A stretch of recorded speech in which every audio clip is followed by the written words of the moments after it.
Crown jewel 2025 ஆரம்பிச்சோடனே first மேட்சை யார் மேட்ச்னு கேட்டிங்கன்னா ரோமன் ரிங்ஸ் மேட்ச் தான். Roman rings versus Prasan read இவங்க ரெண்டு பேருக்கும் நோ டிஸ்குவாலிஃபிகேஷன் மேட்ச் நடந்துச்சு. இந்த மேட்சை பொறுத்த வரைக்கும் யார் வேணும் உள்ள வரலாம். இந்த மேட்ச் இவங்க ரெண்டு பேருமே ஸ்டார்ட் பண்ணுறாங்க. இந்த மேட்ச்சில் வந்து கையில் கடத்த இடத்துலாம் ரோமன் ரிங்ஸ் வந்து அடிக்கிறாரு. ஒரு கட்டத்தில் ஒரு பால் மாதிரி இருக்குது, அதை எடுத்து பால் கியூமனை தூக்கி நோக்கி விட்டேறிகிறாரு. பால் கியூமன் பயந்து தெரிச்சு ஓடுறாரு.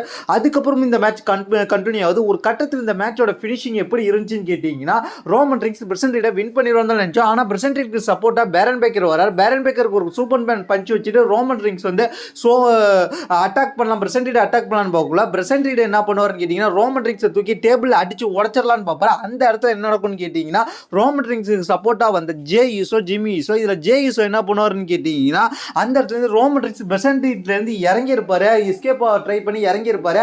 அந்த இடத்துல பிரசன் ரீட்க்கு ஸ்பியர் போடுறேன்னு சொல்லிட்டு உடைய அந்த ஜே யூசோ பிரசன் ரீட் வந்தோடனே அந்த ஸ்பியர் ரோமன் ரிங்ஸ் மேலே விழுந்து ரோமன் ரிங்ஸ் அடிபட்டு அந்த மேட்ச் தோக்கிறதுக்கு முக்கிய காரணமா இருக்கு. அதுக்கப்புறம் வந்து எல்லாம் அப்செட் ஆகி நிற்பாங்க. அந்த இடத்துல ஜெய் மட்டும் தனியாக கிளம்பிடுவாரு. Styles versus John Cena. First அந்த மேட்ச்க்காக ஏஜ் ஸ்டீல்ஸ் வர்றார், அதுக்கப்புறம் ஜான் சீனா வர்றார். ரெண்டு பேருமே வந்தோடனே மேட்ச் ஸ்டார்ட் ஆகுது. ஏஜ் ஸ்டீல்ஸோட ட்ரெஸ் லுக் பார்க்கும்போது வித்தியாசமாக இருந்துச்சு. ஏன்னா ஏஜ் ஸ்டீல்ஸ் ஆரம்ப காலத்தில் WWE வரதுக்கு முன்னாடி TNA-லையும் ஆரம்ப ஸ்டேஜில் இந்த போட்டு ட்ரெஸ்ஸை போட்டு வந்தார். ஜான் சீனா WWE லெஜெண்டாகவும் TNA லெஜெண்டாகவும் ஏஜ் ஸ்டீல்ஸ் இந்த மேட்சை வந்து கொண்டு வந்திருந்தாங்க. இந்த மேட்சை பார்க்கறதுக்கு அவ்வளோ இன்ட்ரெஸ்ட்டாக கொண்டு போயிட்டு இருந்தாங்க. ஏன்னா ஜான் சீனா இந்த இடத்துல பல விண்டேஜ் மூவ்மெண்ட்டை கிரியேட் பண்ணிட்டு இருந்தார். அதாவது மிஸ்ஸோட ஃபினிஷர் மூவை போட்டார். அதுக்கும் ஏஜ் ஸ்டைல்ஸ் வந்து தன்னோட ஃபெனாமல் பஞ்ச் போட்டார். அதுக்கப்புறம் என்ன வச்சுருக்கீங்க, ஜான்சனா ரூசேவோட சப்மிஷன், இப்போ ரூசே யூஸ் பண்ணிக்கிற கேமல் கிளச் ஃபினிஷரை போட்டிருந்தாரு. அதுக்கப்புறம் walls of the Chris Jericho அந்த ஃபினிஷர் சப்மிஷன் மூவி போட்டார். அதுக்கு ஏஜ் ஸ்டைல்ஸ் வந்து ரிவெஞ்ச் எடுக்கிற மாதிரி லெக் ஃபினிஷர் ஒன்று போட்டார். அதுக்கப்புறம் ஏஜ் ஸ்டைல்ஸ் தன்னோட வந்து ஃபினிஷரை போட்டார். செல் கிளாஸ் போட்டு பின் பண்ணி பார்த்தார். ஜான்சனா கிக் அவுட் பண்ணார். அதுக்கப்புறம் ஜான்சனா ஏஜ் ஸ்டைல்ஸ்க்கு சிஸ்டர் அப்ரிகேல போடுவார், பிரைவேட்டை ட்ரை புட் பண்ணுற மாதிரி. அதுக்கப்புறம் பெடிகிரி போட ட்ரை பண்ணுவார். அதுலேருந்து ஏஜ் ஸ்டைல்ஸ் எஸ்கேப் ஆகிடுவார். அதுக்கப்புறம் வந்து ஜான் சீனா ஆர்கேவே போடுவார். ரேண்டி ஆர்டன் எப்படி ஆர்கேவை போடுவாரோ அந்த மாதிரி ஜான் சீனா ஆர்கேவை போடுவார். அந்த மூமெண்ட் பயங்கரமாக இருந்துச்சு. அதுக்கப்புறம் பார்த்தீங்கன்னா ஜான் சீனா 619 போடுவார்ன்ற மாதிரி எதிர்பார்த்தோம். ஆனால் ஜான் சீனா ஒரு ஹை ஃப்ளையர் ரெஸ்லர் கிடையாதுனால அந்த மூமெண்ட் அவரால் போட முடியாதனால அவர் விட்டுட்டார். அதுக்கப்புறம் வந்து ஸ்விட்ச் இன் மியூசிக்கை ஏஜ் ஸ்டைல்ஸ் ஷான் மைக்கேலுக்கு ஒரு ட்ரைபுட் பண்ணுற மாதிரி போட்டாங்க. அதுக்கப்புறம் வந்து ஃபெனாமல் ஃபோர் ஆர்ம்ஸை போடுவார். அதுக்கப்புறம் ஜான் சீனா என்ன பண்ணுவார்னு கேட்டிங்கன்னா ஏஜ் ஸ்டைல்ஸை பின் பண்ணி பார்ப்பார். ஏஐ போட்டு ஏஜ் ஸ்டைல்ஸ் பண்ணிடுவார்.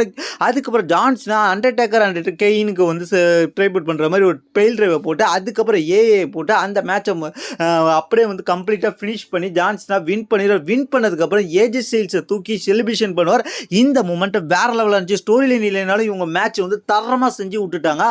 அதுக்கப்புறம் ஒரு மேட்ச் என்ன மேட்ச்னு கேட்டிங்கன்னா ஒரு டாக் டீம் மேட்சஸ் உமன்ஸில் Kabuki Warriors versus Rhea Ripley and Iyo Sky இவங்களுக்குள்ள மேட்ச். அதுக்கப்புறம் ஃபர்ஸ்ட் குபிக்கி வாரியர்ஸ் வருவாங்க அந்த மேட்சுக்கு. அதுக்கப்புறம் இயோஸ்கை வருவாங்க. அதுக்கப்புறம் ரீகா ரிப்ளே வருவாங்க.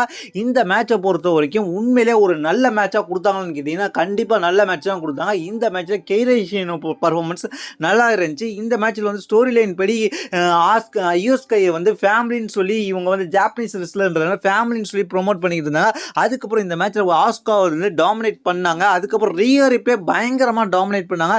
இந்த மேட்சை பொறுத்த வரைக்கும் கெய்ரேஷியன் வந்து பர்ஃபார்மன்ஸ் நல்லா இருந்துச்சு. அவங்க வந்து இந்த மேட்ச்சில் ஆஸ்காவுக்கு சப்போர்ட் பண்ணுற மாதிரி எல்லா முயற்சியும் பண்ணாங்க. கடைசியில் இந்த மேட்ச்சில் வந்து என்ன ஆச்சுன்னு கேட்டிங்கன்னா கெய்ரிஷனை போட்டு அடித்து போட்டு அதுக்கப்புறம் வந்து இயோஸ்கை தன்னோட ஃபினிஷரை போட்டு இந்த மேட்சை முடிச்சு வின் பண்ணிடுவாங்க. இந்த மேட்ச்சில் வந்து வின் பண்ணது யாருன்னு கேட்டிங்கன்னா ரீகா ரிப்ளே அண்ட் இயோஸ்கை. இந்த மேட்ச் ஒரு அடுத்த க்ரௌன் ஜுவலோட மெயின் ஈவெண்ட்டுக்கு வந்துட்டோம். மெயின் ஈவெண்ட்டுக்கு என்ன மேட்ச் நடந்துச்சுன்னு கேட்டிங்கன்னா கோடி Rhodes versus Seth Rollins world heavyweight championship versus undisputed universal championship. இந்த சாம்பியன்ஷிப் வர்சஸ் சாம்பியன்ஷிப் மேட்ச் நடந்துச்சு. இந்த மேட்சை ஜெயிக்கிறவங்க க்ரௌன் ஜுவல் சாம்பியன் கொடுப்பாங்க. இந்த மேட்சை பொறுத்த வரைக்கும் ரெண்டு பேருமே பர்ஃபார்மன்ஸ் வேற லெவலாக இருந்துச்சு.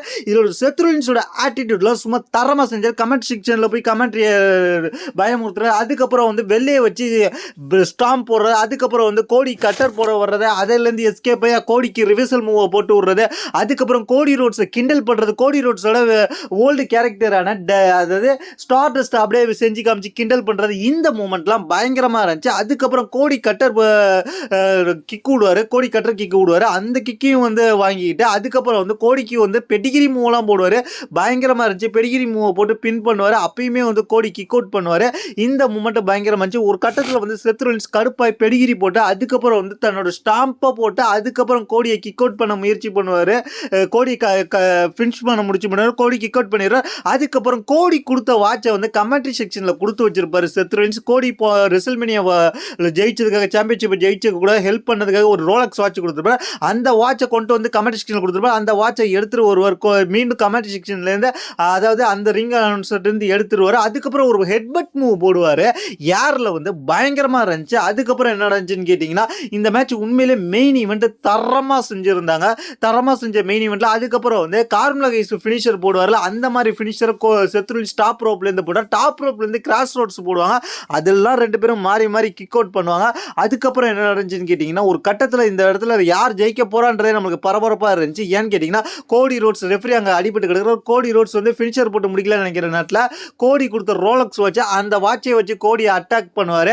அந்த அட்டாக் பண்ணோடனே கோடி டிஸ்ட்ராக்ட் ஆகிடுவார். அதுக்கப்புறம் என்ன நடக்கும் கோடிக்கு ஒரு ஸ்டாம்பு போடுவார். பயங்கரமான ஸ்டாம்ப் போட்டு அந்த மேட்சை முடிச்சு வின் பண்ணிடுவார். வின் பண்ணி க்ரௌன் ஜுவல் சாம்பியனா முதல் முறையாக கோடி செத் ரோலின்ஸ் ஜெயிப்பார். கோடி ரோட்ஸை தோக்கடிச்சிருவார். பயங்கரமாக இருக்கும். அதுக்கப்புறம் வந்து செத் ரோலின்ஸ் செலிப்ரேஷன் பண்ணி கொஞ்ச நேரத்தில் என்ன நடக்கும் கேட்டிங்கன்னா மைக்கை வாங்கி நான் ஜெயிச்சுக்கிட்டு இருக்கேன் சிஎம் பங்குக்கு வந்து வம்பளப்பாரு. அதுக்கப்புறம் என்ன நடக்கும்னு கேட்டிங்கன்னா இவங்களோட சேர்ந்து ஸ்டெப்னி வங்கியரை வந்து அவங்க ஜெயிச்சிருப்பாங்க உமன்ஸ் க்ரௌன் ஜுவல் சாம்பியனா.